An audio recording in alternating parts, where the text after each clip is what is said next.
Thank you. Thank you. Thank you. Thank you. Thanks for tuning in. Thank you. You know, today in the world we live in, sometimes we have to deal with some real animals out there. And most small business owners at one time or another could actually feel like they're literally working in a zoo. From time to time, we've all felt that way. Today on the episode, we're going to be talking with TV personality and zoo director, Miss Patti Hall's on the show.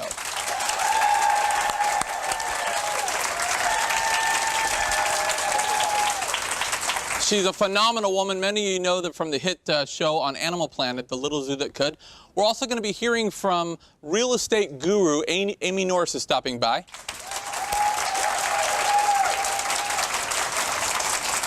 She's going to tell us the latest of what's going on in the real estate market. Don't go anywhere. We'll be right back. If you are an entrepreneur or just an animal lover, this is an episode you won't want to miss. You're going to prepare to be inspired. Don't go anywhere. Thank you. Thank you. I'm here with my lovely co-host, Miss Margot Bush. Margot, how the heck are you? I'm doing great, and I'm excited about the show today. I am jazzed. You know, we always go to the zoo, and you and Penny go to the zoo, and then I took my mom. 5-year-old son. Yeah, you got. Loves the zoo. Julian loves the zoo. It's funny. The last time I took him to the zoo, he was terrified of the chickens, but he went right for the anaconda. I mean, it's like kids are. Yeah, and then I asked him, I think that I asked him to go in the lemurs, and he wouldn't go in the lemurs. Yeah, well, we have one possibly stopping by on the show. Yeah. So we'll see. But anyways, I'm really excited about the show tonight. Also, you know, as we know, the primary format of the show is entrepreneurial. We want to figure out and keep up with what's going on in the world of business. And a very dear friend of mine and real estate guru, Amy Norris, is here. Amy Jones is somebody else. Amy Norris, #1 in the state of Alabama and throughout the entire Florida Gulf Coast region. She's it. Final when it comes to real estate. And let's invite her out now, find out what's happening. Miss Amy Norris. Hi. How are you? Hi. Good to see you. You too. Amy, how are you? I am wonderful. Wonderful. How are you? You know, you hear so many people that run a business as you do, and you say, how you doing?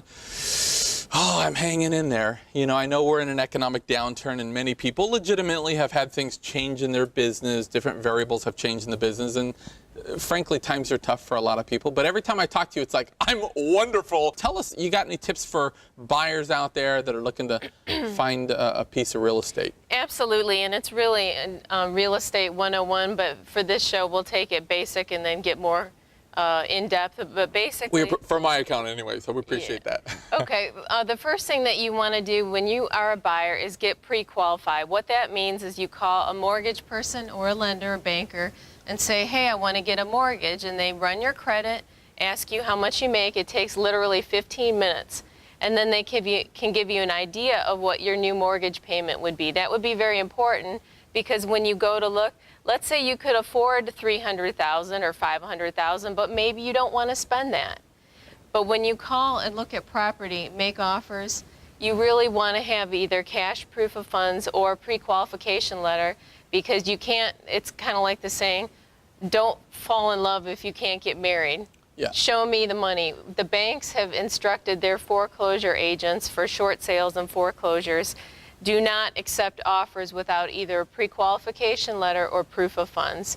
Well, and if you don't go through that step, you might, like you say, go see something that you fall in love with. Yeah. Now you're emotional, and you can make a bad financial decision to where that really straps you for the next 20, 30 years or puts you in risk of losing. Yeah, okay? You don't want to end up as another foreclosure. That's worse than not having it. And real quick, what about a tip for, let's say we're not a buyer, but we're sellers. Okay. Right now we have a property. Give us a couple things we can do if we're a seller. Sure. Declutter. Take out as much as you can. Things like, especially in the bathroom, you know, your toothbrushes, your scope. We don't need to see any of that. And I've even heard like photos of your family, because it's hard for people to visualize if it's all your family. You want to have more neutral. Yeah, if possible, but especially, you know, in this case, less is really more, because what we want the rooms to look as big as possible. And there's been studies done that if there's a lot of clutter and mess, people, they just get a bad feeling. So the more open it is, the better it is. Now, if people want to check you out or get a piece of real estate or sell with the property they have, you can find out more at amysellsthebeach.com. Thank you so much for stopping by, Amy. We'll be right back with Patti Hall from The Little Zoo That Could. Stick with us. Don't go anywhere. Yeah. Oh, yeah. Thank you. Thank you. Thank you. Our next guest is from the episode or the series The Little Zoo That Could on Animal Planet. Ladies and gentlemen, please welcome Miss Patti Hall.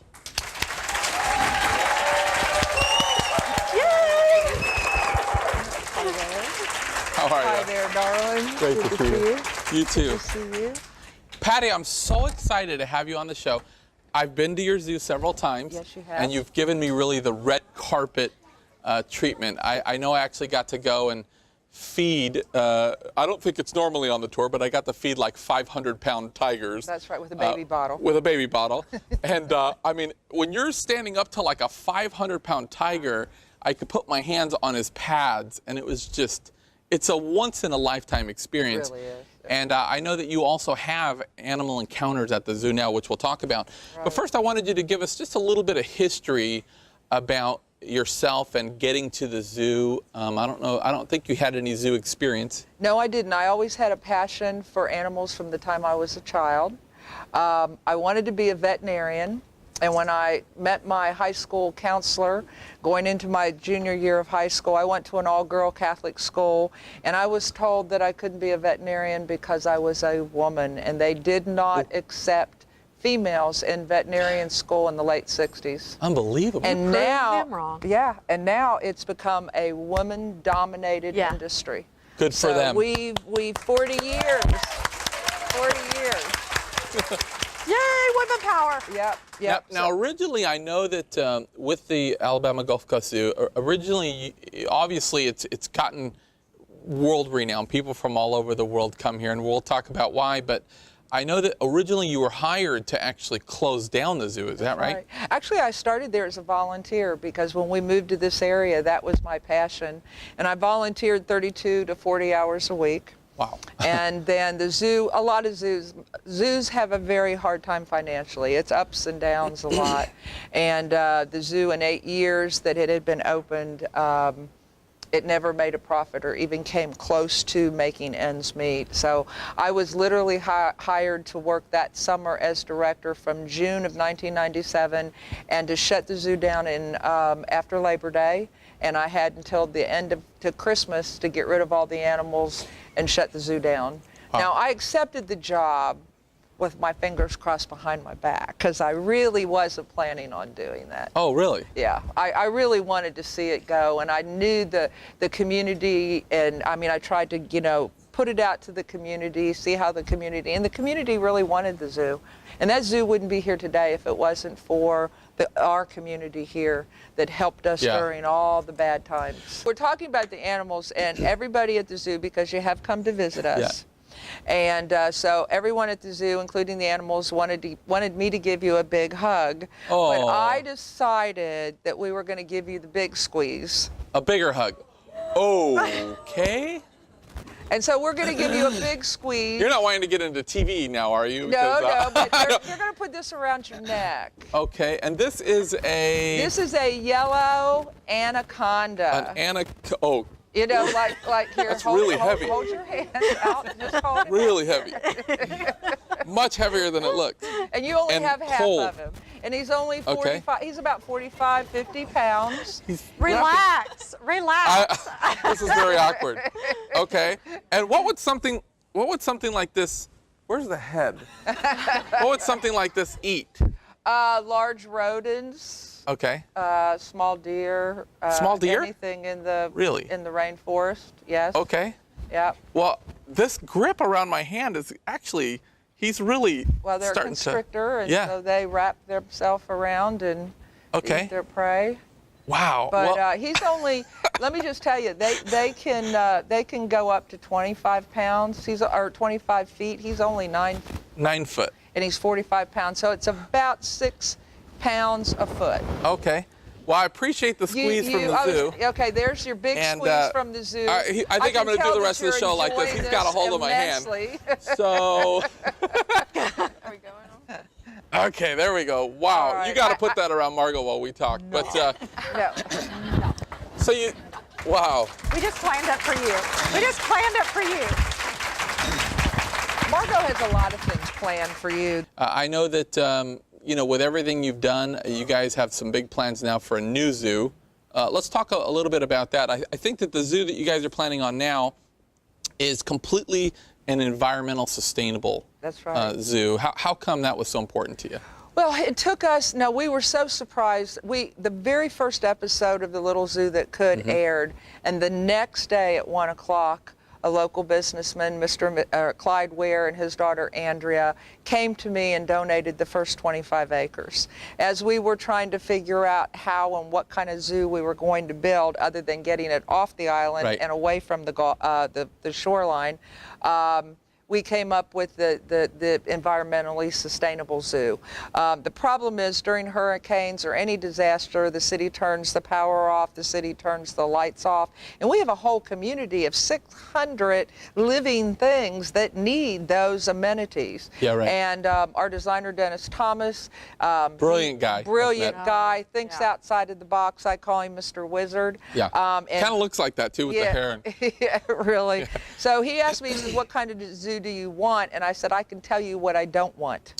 Yeah. And so we got together, and most of this was all his ideas and how to implement, and it just makes sense. We're going to be creating our own power. We're going to be reclaiming our own water, take care of our own refuge, and yeah, well, and that's a good point, because there's so many celebrities out there that are going green and they're building a greenhouse or whatever, and they might have elements of truly green or sustainable energy, but you're talking using, generating your own water source and food. Right. I mean, it's just complete. Even paint is an issue to paint the zoo. So you're creating your own paints. And the nice thing, these environmental designs are going to be also viewed. They're part of the zoo. So people might go home and say, I could do that in my backyard. Or, oh, I see how that works. Now, I know we have some other animals that you're going to bring out. Yes. Is there an order to what you're bringing out, or no? But they purposely didn't give me notes to know what is coming out. I'm supposed to guess. Well, because yes, the snake was supposed to be your big surprise. Well, that was a real surprise. Okay, let's bring this is a ringtail. This is a lemur, and it's a black and white. It's called a black and white rough lemur. Okay. And we're gonna give you some of those. Okay. And break it up, and he's gonna feed you. There you go. And these are. The only place that you will find lemurs in the entire world is on the island of Madagascar. Okay. And there are actually 37 different varieties, let's say, of these lemurs. We have the red ruffs that are that rust-colored color, and then the ringtails, and they go all the way down to a lemur that's about this big, but it actually looks like a mouse. But there's 37 different varieties or species. So is this like, obviously I watch a lot of kids movies having a 5-year-old, but is this like King Julian? Yeah. Was he, so this is... Or Zavumafu. Oh, I see, okay. And technically this falls into the category of... Well, actually, it's a prosimian. It's in the primate, but it's prosimian. Well, you can tell by the I guess you can call them hands, but I mean, it really looks like a primate. And you look, they do not have claws. They actually have fingernails. Fingernails, like yeah, it's really something. He favors you. He's not taking my last piece here. Oh, no, it's as long as you've got bananas in your hands, he's fine. I do need a paper towel. Okay. Wow. And so how big could something like this get? Is this about full grown? He was born in... he's about 10 months old. He's about 10 months old. Yeah, okay. He was born in May or June of last year. Oh, wow. They'll get a little heavier, but that's about as big as they're going to be. Well, and what I love about your zoo, I know you actually have an animal encounter full of lemurs where you can actually get in the cage. The water. And sit down, and they're all over you, and of course under supervision, but you actually let people get in the cage with them. Yep, you can actually come be able to touch them, and they climb on you. Yeah. It's a phenomenal thing. And of course you have several exposures. I know you can even lay out a blanket and roll around with baby tigers, and I mean, nobody else is doing that kind of stuff. That's right. He's really thirsty. He's been waiting in the green room, and we forgot about him. So no, we did this on purpose. We want to make sure that we don't have accidents. Oh, sure. Yeah, okay, I got you. Well, we appreciate that here. Let's see. I don't know if he's going to stay on me or not. Come over to see Margot. Sorry. Yeah, I've been in the lemur cage, and Yeah. That's one of the things that I think that's really important, and what we wanted to do at the zoo is, I think if people can feel, touch, have their picture taken, they connect. Yeah. And if we can entertain you, and you can have a great day at the zoo, but if you walk away with just a little bit more respect for animals, then we feel we really have done our job. Well, and like I said, I've been an animal enthusiast for a long time, besides lions.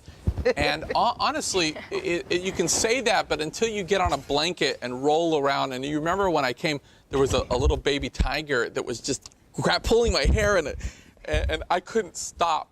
I was like pushing the kids out of the way. Like, I mean, it's such a it's such a once in a lifetime opportunity to be able to do something like that. And now let's talk a little bit about funding. I know, creating a sustainable zoo, which I've actually seen the model, and it's really a project that I think will be talked about nationally, because it's so cutting edge, and you and Dennis and the team have done such a great job. But what kind of funding are we talking about here? Because I know that it's an expensive project too. It is. To build the zoo with everything that I want is going to cost about $28 million. $28 million. Right. Okay. And we have about $2 million. Now, we first were given 25 acres. And then 2 years ago, Mr. Ware donated another 25 acres. So now we're up to 50 acres. 50 acres. Now, we've done all the land work. We've done $2 million worth of land work, and we're ready to go vertical. And now we're in our next phase, and we're trying to get $5 million, hopefully by the end of the first quarter, so we can start going vertical. The great thing about the way we're building the zoo, that once we get started, it'll be very quick. It's concrete and steel. It'll take 350-mile-an-hour winds. We're off the islands. We're at one of the highest elevations in Baldwin County. And so the only thing a hurricane can do to the zoo now is pull up all the landscaping, and after rebuilding a zoo, we can plant trees and bushes in 30 days. Wow. So it's really going to go quickly. So it's really, the animals will be this. Right now, the animals are probably the most vulnerable on the island, and when that new zoo is built, they'll be the safest of anyone in Baldwin County. Wow. Well, and I know that, for the philanthropists out there that are watching, I know that we've talked about different avenues of funding that we're looking into together, but also Jim Fowler and others are very gracious to actually start holding some really cool events at the zoo for fundraisers to come out and have maybe a dinner, or come out and have a very personal encounter with different animals to raise money and awareness for the zoo. We're putting that all together, and we hope by the first week of February we'll have our entire calendar for this 2013. Wow. We're still waiting for some commitments. Well, and what else do we have coming? I see that they're bringing something pretty scary looking over. Oh, yes, this is pretty cool. This is called a bearded dragon, and they're from Australia. And this is the only, I get calls from mothers, usually the month of December, because their children want a snake for Christmas or a reptile. This is probably the only reptile that I recommend. As you can see, it is not scurrying all over the place. Yeah, you would think that. Let me feel. Now, see, and I want to show you. Yeah. What I call this is like a living pin. Yeah. I can put him right here. All right, sir. He'll stay there. He's got spikes on his on his head. Yes, what that is he really doesn't have a lot of defense mechanism, but if he's backed in the corner, he blows up, and there's little spikes, and so he looks bigger than what he is, and he looks like he has a beard. Wow, and that's a really why nice it's called accessory. The bearded dragon. That's why they're great. They don't scurry. Yeah, they don't go crazy. They don't. Mom doesn't have to. Where you can see them, they're pretty lazy and laid back. Does this one have a name? I forget. This isn't Saki. This is Screecher. Screecher, okay. That's right. Say no more, please. No screeching. I was going to say killer. No, just kidding. And something like this would eat what? Berries, worms? Actually, they eat mealworms, vegetation, crickets. Oh, okay. Yeah. All right. Well. Okay. Screecher? And we got it where he didn't mess up your suit, and I didn't have a. See, there you go. Isn't that cute? All right. And what do we have any? Bring on the big stuff. Do we got anything that's? You got a bear back there or anything? Actually, that looks really nice on you. I had boots that looked similar, but I don't think they were real. Here, They weren't real for all the PETA people watching. They were fake. there you go. This is Caesar. Caesar. And he's been so good that we still use him for our education. And he kind of looked like he was almost in the leopard family, but I guess that's not right. Actually, he looks like he's in the cheetah Or family. cheetah. People think that this is a smaller version of the cheetah, and actually the cheetahs came from the servals. Is that right? Yeah. Okay. And he's a big old spoiled rotten baby. Sam. Well, I know a Now, what you wild can do- cat, here, what domestic you can size, can do a lot of I'm gonna damage. have Sam So this sit thing. down here, but Whoa, let's- Daddy. but here. I think he's going to want to eat first, right? Okay. Well, let him do whatever he wants to do. He won't eat this. He won't eat this, will he? No. Here, hold the bottle. Thank Okay. you. You know how to feed. Well, he's got some real claws. And this again is a Serval. African serval. Uh-huh. And he actually was born at the zoo. He had a sister named Cleopatra, and she's up in Pigeon Forge, Tennessee at Rainbow Adventure. Uh-huh. And so something like this is I presume full grown. Yeah, it's about full grown. Okay. And I know, like I was saying, a domestic wild or a wild cat that's just, domestic size can do some really tear you up. So something like this, what kind of prey could they actually take down? Well, they go after mice and especially birds. Birds are their big thing. So What they're jumpers. they do is they're in the grasslands and the savannas of Africa, and they go in the high grasses, and they literally can jump 6 feet to 10 feet in the air and catch a bird in mid-flight. Wow. So birds are really on the top of their diet. Thank goodness we got the other bird out of here. I get it. But That poor guy. and there are people say, well, they're small enough that they make good house pets, and the only thing I can say is any animal that you have to feed raw meat to does not make a good house pet. Yeah, and I know we've talked about it when That's being a good at the point. zoo, where you've That's a talked good about even some of these animals that you've grown up with that, as soon as they see you, they recognize you, these big cats. You still say that you would be very leery to get in a cage with them because, after all, they're wild animals. Well, we really appreciate everything that you're doing for the community. Again, we know that there's so many people that are getting involved with everything that you're doing. And, we're really looking forward to it. What's next? I know that you have a book or two coming out as well. There's another documentary, another documentary coming out. So people are really can't get enough of this story.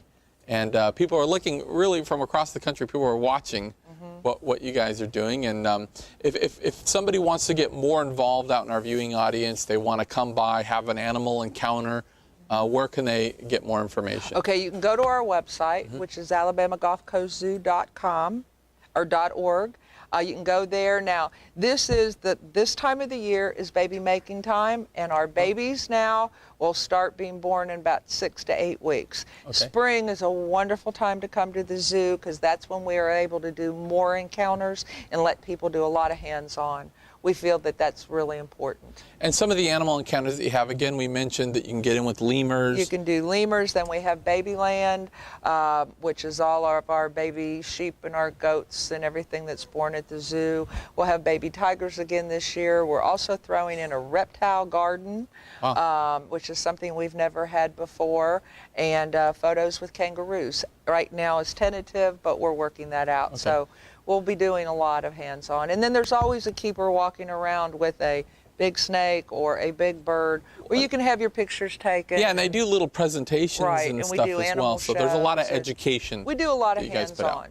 For people looking to get out there and maybe start a business that maybe involves animals or just I know you've been an entrepreneur for many years and your husband has been involved with numerous things.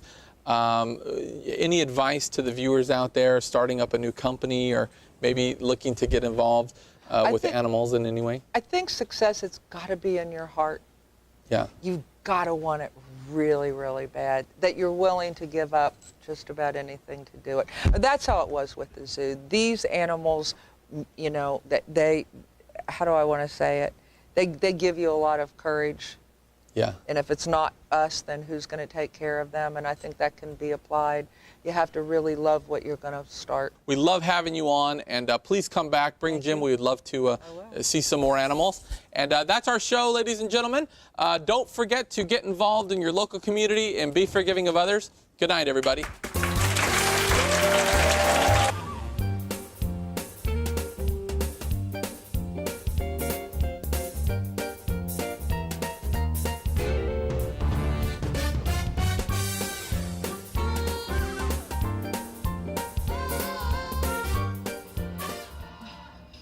Hi, I'm Dan Vega, and thank you for watching our channel.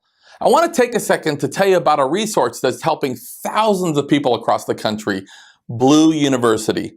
BLU University is the premier online business school for entrepreneurs and business leaders. You know, if you find yourself in a day-to-day grind where you've lost your joy or you're just tired of struggling, then check out BLU.University. That's BLU.University. I can promise that you receive nothing short of a multi-million-dollar education. And if you want a completely different life in 3 to 6 months and a way to create wealth in 5 years or less, then again, check it out. That's BLU.University.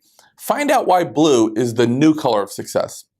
Also, make sure to subscribe to this channel or to give us a good rating, but that's only if you see value. And when you do receive value, make sure to share it with someone else. Thank you very much, and we'll see you next time.